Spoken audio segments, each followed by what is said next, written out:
ತುಂಬಾ ಕಾಲದ ಹಿಂದೆ ನಡೆದ ಒಂದು ಕತೆ. ಒಂದು ಕಾಡಲ್ಲಿ ಒಂದು ಶೇರ್ ಜೀವಿಸ್ತಿದ್ದ. ಅವನ್ಗೆ ಮಾಯಮಂತ್ರಗಳು ಕೂಡ ಬರ್ತಾ ಇತ್ತು. ಆದ್ರೆ ಸ್ವಲ್ಪ ದಿನದಿಂದ ಪಾಪ ಶೇರ್ ತುಂಬಾ ಬೇಜಾರಾಗಿದ್ದ. ಒಂದಿನ ನದಿಯ ದಡದತ್ರ ಬೇಜಾರಾಗಿ ನಿಂತಿರುವ ಶೇರನ್ನ ನೋಡಿ ಅವರ ಹೆಂಡತಿ ಈಗಂತಾಳೆ, ಏನಾಯ್ತು ರೀ? ತುಂಬಾ ದಿನದಿಂದ ನೋಡ್ತಾ ಇದ್ದೀನಿ, ನೀವು ತುಂಬಾ ಬೇಜಾರಾಗಿದ್ದೀರಾ. ಕೆಲವು ದಿನದಿಂದ ನನ್ನ ತಮ್ಮನ ತುಂಬಾ ನೆನಪಾಗ್ತಿದೆ ಕಣೆ. ನಾನು ಚಿಕ್ಕ ಇರುವಾಗ ಅವನ ಕಾಡಲ್ಲಿ ತುಂಬಾ ಆಡ್ತಾ ಇದ್ದೆ. ಕಷ್ಟ ಯಾಕೆ ಪಡ್ತೀರಾ? ಹಂಗಿದ್ದಾಗ ಹೋಗಿ ನೋಡ್ಕೊಂಡ್ ಬರ್ಬೋದಲ್ವಾ? ಆದ್ರೆ ಹೇಗೆ? ನಾನು ಕಾಡನ್ನ ಬಿಟ್ಟು ಅವನನ್ನ ಮೀಟ್ ಆಗೋಕಂತ ಹೋದ್ರೆ ಕಾಡು ಸುಮ್ಮನಾಗತ್ತಲ್ವಾ? ಹಂಗಂತ ಹೇಳಿ ಅವನು ಬಾಯಿ ಮುಚ್ಕೋತಾನೆ. ಮತ್ತೆ ಕೋಪದಿಂದ ಹೆಂಡತಿನ ನೋಡಿ ಹೀಗಂತಾನೆ, ಮತ್ತೆ ನಿನ್ನನ್ನು ಕೂಡ ನಾನು ಒಬ್ಳೆ ಬಿಡಕ್ಕಾಗಲ್ಲ. ನೀನಂತೂ ಸುಮ್ನೆ ವೇಸ್ಟು. ಒಳ್ಳೆ ಬ್ಯೂಟಿ ಪಾರ್ಲರ್ಗೆ ಹೋಗಿ ರೆಡಿ ಆಗೋದ್ ಬಿಟ್ಟು ಬೇರೆ ಏನು ಬರಲ್ಲ. ಯಾವಾಗ್ಲೂ ಮೇಕಪ್ ಬಗ್ಗೆ ಹೇಳ್ತಾ ನನ್ನನ್ನ ಬೈತಾ ಇರ್ಬೇಕು ನಿಮ್ಗೆ. ಅರೆ, ಕಾಡಿನ ರಾಜನ ಹೆಂಡತಿ ನಾನ್ ಕೂಡ ಗಂಭೀರವಾಗಿ ರಾಣಿ ತರ ಕಾಣಿಸ್ಬೇಕಲ್ವಾ? ಸರಿ, ನಿಮ್ ಸಮಸ್ಯೆಗೆ ನನ್ನ ಹತ್ರ ಒಂದು ಉಪಾಯ ಇದೆ. ಏನು ಉಪಾಯ? ನಿಮಗೆ ಮಾಯಮಂತ್ರ ಬರುತ್ತಲ್ವಾ? ಏನಾದ್ರೂ ಮಾಯಮಂತ್ರ ಮಾಡಿ. ಮತ್ತೆ ನಾನ್ ಕೂಡ ನಿಮ್ಮ ಸಹೋದರನನ್ನು ನೋಡಕ್ಕೆ ನಿಮ್ ಜೊತೆ ಬರ್ತೀನಿ. ಕೆಲವು ಸರಿ ಒಳ್ಳೆ ಮಾತು ಹೇಳ್ತೀಯ ನೀನು. ನಾನ್ ಯಾವಾಗ್ಲೂ ನಿಮ್ ಹತ್ರ ಒಳ್ಳೆ ಮಾತೆ ಹೇಳೋದು ರೀ, ಆದ್ರೆ ನೀವೇ ಯಾವಾಗ್ಲೂ ನನ್ನ ಬೈತಾ ಕೂತಿರ್ತೀರಾ ಅಷ್ಟೇ. ಶೇರ್ ಅವರ ಹೆಂಡತಿ ಮಾತಿಗೆ ಏನು ಉತ್ತರನೇ ಕೊಡದೆ ಅಲ್ಲಿಂದ ತಕ್ಷಣ ಗುಹೆ ಒಳಗಡೆ ಹೋಗ್ಬಿಡ್ತಾನೆ. ಮತ್ತೆ ಮಂತ್ರ ಹೇಳಕ್ ಶುರು ಮಾಡ್ತಾನೆ. ಶಕಲ ಕಬೂಮ್ ಬೂಮ್, ಶಕಲ ಕಬೂಮ್ ಬೂಮ್, ಜಾದು ಈ ಶಕಲ ಇಲ್ಬಾ ಈಗ. ಶೇರ್ ಆ ಗುಹೆ ಒಳಗಡೆ ಹೋಗಿ ಮಂತ್ರ ಹೇಳಿದ ತಕ್ಷಣ ಆ ಗುಹೆ ಒಳಗಡೆ ಕೆಂಪು ಕಲರ್ ಆಗಿ ಹೊಗೆ ಬರಕ್ ಶುರು ಆಗತ್ತೆ. ಸ್ವಲ್ಪ ತಲೆ ಆ ಹೊಗೆ ಒಳಗಡೆಯಿಂದ ಒಂದು ಹೆಂಗಸು ಆಚೆ ಬರ್ತಾಳೆ. ನನ್ನನ್ನ ಯಾಕೆ ಕರೆದ್ರಿ ಕಾಡಿನ ರಾಜ? ನಾನ್ ನನ್ನ ಹೆಂಡತಿಯ ಜೊತೆ ನನ್ನ ತಮ್ಮನ್ನ ನೋಡಕ್ಕಂತ ಹೋಗ್ತಿದ್ದೀನಿ. ನಿಮ್ಮನ್ ಯಾರ್ ತಡೆದಿದ್ದು? ಹೋಗಿ ನನ್ನನ್ ಯಾಕೆ ಕರೆದಿದ್ದು? ಶೇರ್ ಶಲಾಕನ ನೋಡ್ತಾ ಅವನ ಕಷ್ಟಗಳನ್ನೆಲ್ಲ ಶಲಾಕಾಗೆ ಹೇಳ್ತಾನೆ. ಹೌದಾ, ಇದೇನಾ ಸಮಸ್ಯೆ? ಹಾಗಾದ್ರೆ ಚಿಂತೆ ಯಾಕೆ ಮಾಡ್ತೀಯಾ? ನನ್ನ ಹತ್ರ ನಿಮ್ಮ ಸಮಸ್ಯೆಗಾದ ಒಳ್ಳೆ ಉಪಾಯ ಇದೆ. ನೀವು ಬಿಂದಾಸ್ ಆಗಿ ಏನು ಯೋಚನೆ ಮಾಡದೆ ನಿಮ್ಮ ಹೆಂಡತಿಯ ಜೊತೆ ನಿಮ್ಮ ಸಹೋದರನನ್ನು ನೋಡಕ್ ಹೋಗಿ. ನನ್ನ ಮಾಯಾ ಶಕ್ತಿಗಳನ್ನು ಉಪಯೋಗಿಸಿ ಮೇಣದಿಂದ ನಿಮ್ಮ ಶರೀರವನ್ನು ಸೃಷ್ಟಿಸಿ ಗುಹೆಯ ಆಚೆ ನಾನು ಇಡ್ತೀನಿ. ಇದೇನು ಉಪಾಯ ಅಂತ? ಬಿಸಿಲಿಗೆ ಮೇಣ ಎಲ್ಲಾದ್ರೂ ಕರಗೋದ್ರೆ ನನ್ನ ಮುಖ ಹೋಯ್ತಷ್ಟೇ. ಏನ್ ಚಿಂತೆ ಮಾಡ್ಬೇಡಿ, ನೀವ್ ಆ ಕಾಡಿಂದ ತಿರುಗಿ ಬರೋವರೆಗೂ ಮೇಣದಲ್ಲಿ ಮಾಡಿರುವ ನಿಮ್ಮ ಆ ಶರೀರವನ್ನು ನಾನ್ ನೋಡ್ಕೋತೀನಿ. ಶಲಾಕನ ಮಾತು ಕೇಳಿ ಶೇರ್ ಹೆಂಡತಿಯ ಜೊತೆ ತುಂಬಾನೇ ಸಂತೋಷವಾಗಿ ತಮ್ಮನನ್ನು ನೋಡಕ್ಕೆ ಹೋಗುತ್ತೆ. ಶಲಾಕ ಅವಳ ಮಾಯಾ ಶಕ್ತಿಗಳನ್ನು ಉಪಯೋಗಿಸಿ ಮೇಣದಿಂದ ತಯಾರಿಸಿದ ಶೇರಿನ ವಿಗ್ರಹವನ್ನು ಇಡ್ತಾಳೆ. ದೂರದಿಂದ ನೋಡಿದಾಗ ನಿಜವಾದ ಶೇರ್ ನಿಂತಿದ್ದಂಗೆ ಅನ್ಸುತ್ತೆ. ಒಂದಿನ ಏನಾಗುತ್ತಂದ್ರೆ, ಕಾಡಿನ ಜಂತುಗಳು ನದಿಯಲ್ಲಿ ನೀರ್ ಕುಡಿತಾ ಇದ್ರು. ಆಗ ನೀಲಿ ಬಣ್ಣದಲ್ಲಿರುವ ದೊಡ್ಡ ಬೆಕ್ಕೊಂದು ಅಲ್ಲಿಗೆ ಬರುತ್ತೆ. ನನಗೆ ತುಂಬಾ ದಾಹ ಆಗ್ತಾ ಇದೆ, ನಾನು ಕೂಡ ನಿಮ್ಮ ಜೊತೆ ಇಲ್ಲಿ ನೀರ್ ಕುಡಿಬಹುದಾ? ನೀನೇ ಕಾಡಿನ ಬೆಕ್ಕಿನಾಗೆ ಕಾಣೋಲ್ಲ, ಬೇರೆಯವರಿಗಿಂತ ದೊಡ್ಡವಳಾಗಿದ್ಯಾ ನೀನು. ಎಲ್ಲಿಂದ ಬಂದೆ ನೀನು? ನಾನು ಆಫ್ರಿಕಾ ಕಾಡಲ್ಲಿ ಇರುವ ಬೆಕ್ಕು. ನಾವು ಬೇರೆ ಕಾಡಿನ ಪ್ರಾಣಿಗಳಿಗೆ ನಮ್ಮ ಕೆರೆ ಯೂಸ್ ಮಾಡಕ್ ಬಿಡಲ್ಲ. ನಾನು ಡೀಸೆಂಟ್ ಆಗಿ ನಿಮ್ಮ ಹತ್ರ ಪರ್ಮಿಷನ್ ಕೇಳ್ತಿದ್ದೆ, ಆದ್ರೆ ನಿಮ್ಗೆ ಇದೆಲ್ಲ ಗೊತ್ತಿಲ್ಲ ಅನ್ಸುತ್ತೆ.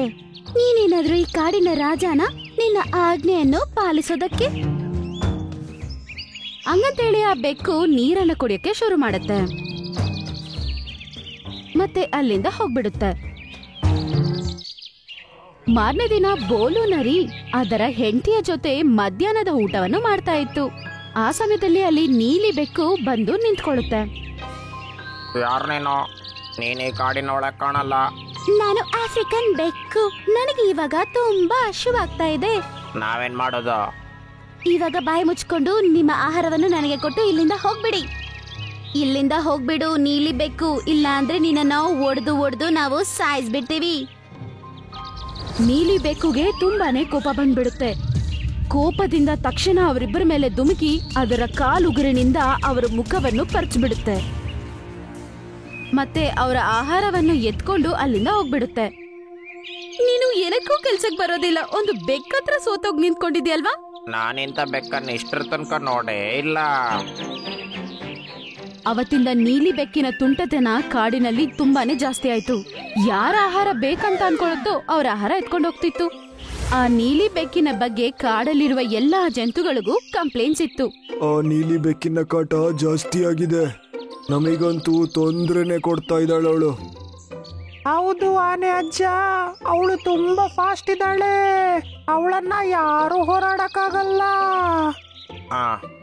ಅವಳಂತೂ ನನಗೆ ಹೊಡೆದು ಸಾಕು ಮಾಡಿದಾಳೆ. ನನಗಂತೂ ಸಾಕಾಗೋಯ್ತು, ಈಗಲೂ ನೋಯ್ತಾ ಇದೆ. ಸಾಕು, ಜಾಸ್ತಿ ಆಯ್ತು. ಈ ಸಮಸ್ಯೆನ ನಾವು ಕಾಡಿನ ರಾಜನ ಹತ್ರ ತಕೊಂಡೋಗ್ಬೇಕು. ಇನ್ ಸುಮ್ನಿರೋದು ಒಳ್ಳೇದಲ್ಲ.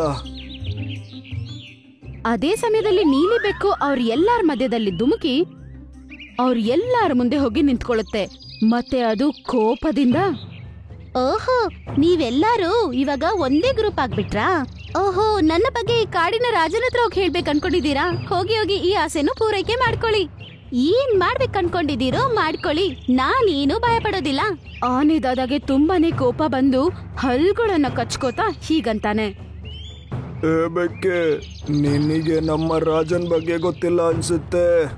ನೀನು ಮಾಡಿದ್ದವನಿಗೆ ಗೊತ್ತಾದ್ರೆ ಸ್ಪಾಟಲ್ಲೇ ಟಿಕೆಟ್ ತೆಗಿತಾನಿಂದು. ಅದೇನು ನನ್ನನ್ ಸಾಯಿಸತ್ತಾ? ನಿಮ್ಮೆಲ್ಲಾರ ಕಣ್ ಮುಂದೆ ನಾನು ಆ ಶೇರನ್ನ ಸಾಯಿಸ್ತೀನಿ. ಒಂದ್ ವೇಳೆ ನಂಬಿಕೆ ಇಲ್ಲ ಅಂದ್ರೆ ನಮ್ ಜೊತೆ ಬನ್ನಿ. ಎಲ್ಲಾ ಜಂತುಗಳು ಆಶ್ಚರ್ಯದಿಂದ ಬೆಕ್ಕನ್ನ ನೋಡೋದಕ್ಕೆ ಶುರು ಮಾಡ್ತವೆ. ಸ್ವಲ್ಪತ್ತಲ್ಲೇ ಎಲ್ಲರೂ ಶೇರಿನ ಗುಹೆ ಮುಂದ್ಗಡೆ ಹೋಗಿ ನಿಂತ್ಕೋತಾರೆ. ನಮ್ಮೆದುರಲ್ಲಿರುವ ಗುಹೆ ಆಚೆ ನಿಮ್ಮ ಕಾಡಿನ ಶೇರೆ ಅಲ್ವಾ ನಿಂತಿರೋದು? ನಿನಗೆ ಕಾಣಲ್ವಾ? ನಾನು ಆ ಶೇರ್ನ ನನ್ನ ಕೈಯಾರೆ ಸಾಯಿಸ್ತೀನಿ, ಅದನ್ನ ನೀನು ನಿನ್ನ ಕಣ್ಣಾರೆ ನೋಡ್ತೀಯ. ಹಂಗಂತೇಳಿ ಆ ನೀಲಿ ಬೆಕ್ಕು ಶೇರಿನ ವಿಗ್ರಹದ ಹತ್ರ ಅದು ಓಡೋಡ್ತಾ ಹೋಗುತ್ತೆ. ಆಗ ಅದಕ್ಕೆ ಶೇರಿನ ಗರ್ಜನೆ ಕೇಳಿಸುತ್ತೆ. ನೀನು ವಿಗ್ರಹ ಅಲ್ವಾ? ನಿಜವಾದ ಶೇರಾಗಿ ಹೆಂಗ್ ಬದಲಾದೆ? ನಾನು ನನ್ನ ಕಣ್ಣಾರೆ ನೋಡ್ದೆ. ನೀನು ಈ ಕಾಡನ್ನು ಬಿಟ್ಟು ಹೋಗ್ತಿದ್ದೆ. ವಿಚಿತ್ರವಾದ ಹೆಂಗಸೊಬ್ಳು ನಿಮ್ಮ ವಿಗ್ರಹವನ್ನು ತಯಾರಿ ಮಾಡಿ ನಿಮ್ಮ ಗುಹೆಯ ಆಚೆ ಅವಳು ಇಟ್ಟಿದ್ದು ನಾನು ನೋಡ್ದೆ. ಆಗ ಅಲ್ಲಿ ತಕ್ಷಣ ಕೆಂಪು ಹೊಗೆ ಬರಕ್ ಶುರು ಆಗತ್ತೆ. ಅದ್ರೊಳಗಡೆಯಿಂದ ಶಲಾಕ ಇವಾಗ ಆಚೆ ಬರ್ತಾಳೆ. ನಗ್ತಾ ಅವಳು ಹೇಳ್ತಾಳೆ, ಮೂರ್ಖವಾದ ಆಫ್ರಿಕನ್ ಬೆಕ್ಕೆ, ನೀನು ಮಾಡ್ತಿರುವ ಎಲ್ಲಾ ವಿಷಯಗಳನ್ನು ನಾನು ನೋಡ್ತಾ ಇದ್ದೆ. ಎಲ್ಲಾ ವಿಷಯನೂ ರಾಜನಿಗೆ ಹೇಳ್ದೆ. ನನಗ್ ಚೆನ್ನಾಗ್ ಗೊತ್ತು ಶೇರ್ನ ಸೋಲಿಸ್ತೀನಿ ಅಂತ ಹೇಳ್ತಾ ಎಲ್ಲಾ ಜಂತುಗಳ ಮುಂದೆ ಬಂದು ನೀನ್ ಇಲ್ಲಿ ನಿಲ್ತೀಯಾ ಅಂತ. ಅದಕ್ಕೆ ನಾನು ನಿನ್ನ ಮುಂದೆ ಈ ಸರ್ಪ್ರೈಸ್ ನ ರೆಡಿ ಮಾಡಿದ್ದೀನಿ. ಇದು ವಿಗ್ರಹ ಅಲ್ಲ, ನಿಜವಾದ ಶೇರ್. ನನ್ನನ್ನ ಕ್ಷಮಿಸಿ ಶೇರ್ ರಾಜ. ನೀವು ಈ ವಿಚಿತ್ರವಾದ ಹೆಂಗಸತ್ರ ನೀವು ಮಾತಾಡ್ತಿದ್ದಿದ್ ಎಲ್ಲಾನು ನಾನು ನಿಮ್ಗೆ ಗೊತ್ತಿಲ್ಲದೆ ಕೇಳ್ತಿದ್ದೆ. ಅದರ ಅಡ್ವಾಂಟೇಜ್ ತಗೊಂಡೆ. ನನ್ನ ಕ್ಷಮಿಸಿ. ನಾನು ಎಲ್ಲರ ಹತ್ರ ತುಂಬಾನೇ ಮೋಸವಾಗಿ ನಡ್ಕೊಂಡೆ. ನಾನು ನನ್ನ ದೇಶಕ್ಕೆ ಓಡೋಗ್ಬಿಡ್ತೀನಿ. ನನ್ನನ್ನ ಬಿಟ್ಬಿಡಿ. ನಿನ್ನ ತಪ್ಪು ಕ್ಷಮೆಗೆ ಅರ್ಹರೇ ಅಲ್ಲ. ಹಂಗಂತೇಳಿ ಶೇರ್ ಅದನ್ನ ಅಟ್ಯಾಕ್ ಮಾಡಿ ಸಾಯಿಸ್ಬಿಡ್ತಾನೆ. ಅದರ ನಂತರ ಕಾಡಿನ ಎಲ್ಲಾ ಜಂತುಗಳು ಶಾಂತಿಯಿಂದ ಜೀವಿಸಕ್ಕೆ ಶುರು ಮಾಡ್ತಾರೆ.